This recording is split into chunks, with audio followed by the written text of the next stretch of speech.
아리스토텔레스 사상에 대한 퀴즈 영상입니다. 반복 학습하여 효과를 높여보세요. 행복을 원하는 자는 자기 영혼의 상태 개선에 힘써야 하는가? 5. 아리스토텔레스는 행복을 원하는 자는 자기 영혼의 상태 개선에 힘써야 한다고 보았다. 품성적 덕에 따르는 행복이 최고의 행복인가? X. 아리스토텔레스는 인간의 고유한 덕에 따르는 최고의 활동을 관조적 활동으로 보았으며 이것을 철학적 지혜로 제시했다. 행복은 인간의 이성이 목표로 삼는 유일한 선인가? X. 아리스토텔레스는 행복을 덕에 따르는 영혼의 활동으로 보았지만 이성이 목표로 삼는 유일한 선이라고 보지는 않았다. 감정을 담당하는 영혼의 부분은 언제나 이성을 따르는가? X. 아리스토텔레스는 영혼의 비이성적인 부분이 항상 영혼의 이성적인 부분에 순응하는 것은 아니라고 보았다. 덕을 발휘하지 못해도 덕의 소유 자체가 행복일 수 있는가? X. 아리스토텔레스는 행복을 덕에 따르는 영혼의 활동으로 보았으므로 덕의 발휘 없이 덕을 소유하는 것 자체가 곧 행복일 수 있다고 보지는 않았다. 진리를 탐구하는 지혜는 조음을 사유하는 지혜와 구분되는가? 5. 아리스토텔레스는 영혼의 이성적인 부분과 관련된 덕으로 철학적 지혜와 실천적 지혜를 구분해 제시했고, 영혼의 감정이나 욕구 부분과 관련된 덕으로 품성적 덕을 제시했다. 중용은 옳은 행위로 점차 나아가게 하는 실천적 지혜인가? X. 아리스토텔레스는 중용이란 지나침과 모자람의 중간 상태로 실천적 지혜를 통해 파악할 수 있다고 보았다. 인간은 이성적 능력의 발휘 없이도 행복한 삶을 살 수 있는가?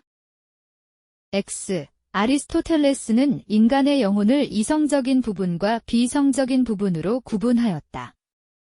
그는 이성적인 부분에서 발휘되는 탁월함을 지성적 덕으로, 비이성적인 부분에서 발휘되는 탁월함을 품성적 덕으로 보았다. 행복해지기 위해 최고선이 무엇인지 알아야 할 필요는 없는가? X. 아리스토텔레스는 최고선으로서의 행복을 추구하기 위해서는 행복이 무엇인지 알아야 한다고 주장하였다. 자신한테 해로운 행위인 줄 알면서도 자발적으로 그 행위를 하는 사람은 없는가? X. 아리스토텔레스는 자신에게 해로운 행위인 줄 알면서도 자제력 없음으로 인해 인간은 악한 행위를 할 수도 있다고 주장하였다. 궁극적으로 좋은 삶은 인간의 노력에 의해 실현될 수 없는가? X. 아리스토텔레스는 인간의 노력으로도 궁극적으로 좋은 삶의 실현이 가능하다고 주장하였다. 실천적 지혜는 행동에 영향을 미칠 뿐 감정에는 영향을 미치지 못하는가? X. 아리스토텔레스에 따르면 실천적 지혜는 인간의 행동과 감정에 영향을 미치는 지적인 덕이다. 도덕적인 덕은 영혼의 이성적인 부분에만 관계되고 습관에 의해 형성되는가? X. 아리스토텔레스에 따르면 지적인 덕은 영혼의 이성적인 부분과 관련된 덕이고, 도덕적인 덕은 영혼의 비이성적인 부분에 해당하는 감정이나 욕구 부분과 관련된 덕으로 중용의 반복적 실천을 통해 형성되는 덕이다. 행복한 삶을 위해 이성의 능력을 발휘하는 것이 필수적인가? 5. 아리스토텔레스는 행복을 인간의 고유한 기능인 이성이 탁월하게 발휘되는 상태인 덕에 따르는 영혼의 활동이라고 보았다. 인간 공동체들 중 국가만이 좋음을 추구할 수 있는가? X. 아리스토텔레스는 국가만이 아니라 가족이나 부락과 같은 인간 공동체는 좋음을 추구한다고 보았다. 인간의 물질적 자족을 위해 국가가 존재하는 경우는 없는가? X. 아리스토텔레스는 국가가 자급자족적일 뿐 아니라 궁극적으로 구성원들이 훌륭하고 행복한 삶을 살 수 있도록 해주는 가장 포괄적인 도덕 공동체라고 보았다.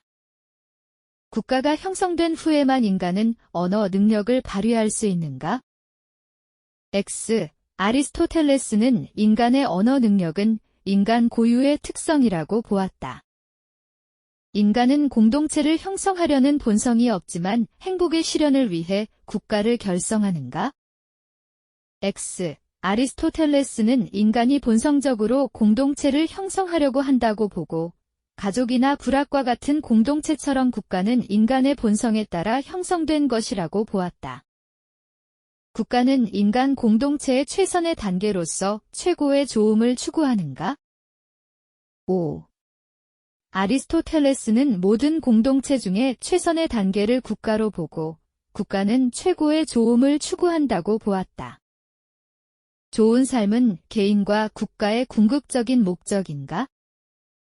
5. 아리스토텔레스는 인간이 좋은 삶을 영위하기 위해서는 국가 구성원으로 살아가야 하며, 국가의 궁극적인 목적은 구성원들의 좋은 삶을 실현하는 데 있다고 보았다. 행복은 영혼의 탁월한 품성 상태라고 정의되는가? X. 아리스토텔레스는 행복을 덕에 따르는 영혼의 활동이라 보았다. 영혼의 탁월한 품성 상태는 품성적 덕에 해당한다. 좋음은 항상 그 자체를 위해 선택될 뿐 다른 것을 위해 선택되지 않는가?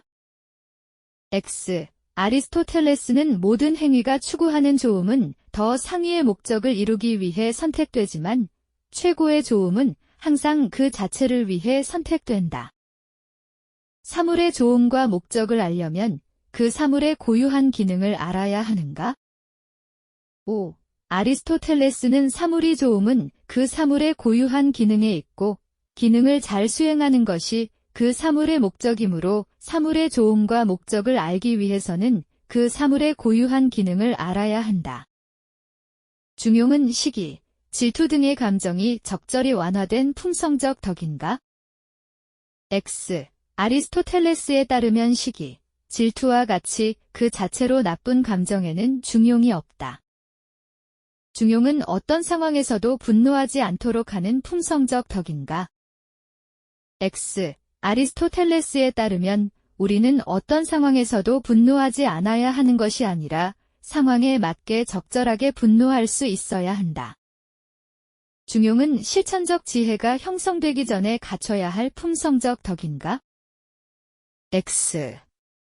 아리스토텔레스에 따르면 품성적 덕을 갖추기 위해서는 반드시 실천적 지혜라는 지성적 덕이 있어야 한다. X. 아리스토텔레스는 품성적 덕을 갖추기 위해서는 반드시 실천적 지혜라는 이성의 도움이 있어야 한다고 보았다. 중용은 영혼에서 감정과 욕구를 맡은 부분이 개발된 품성적 덕인가? 5. 아리스토텔레스는 중용은 인간 영혼의 비이성적 부분, 즉 감정과 욕구를 맡는 부분이 개발된 품성적 덕이라고 보았다. 수고하셨습니다. 반복 학습으로 학습 효과를 높이세요.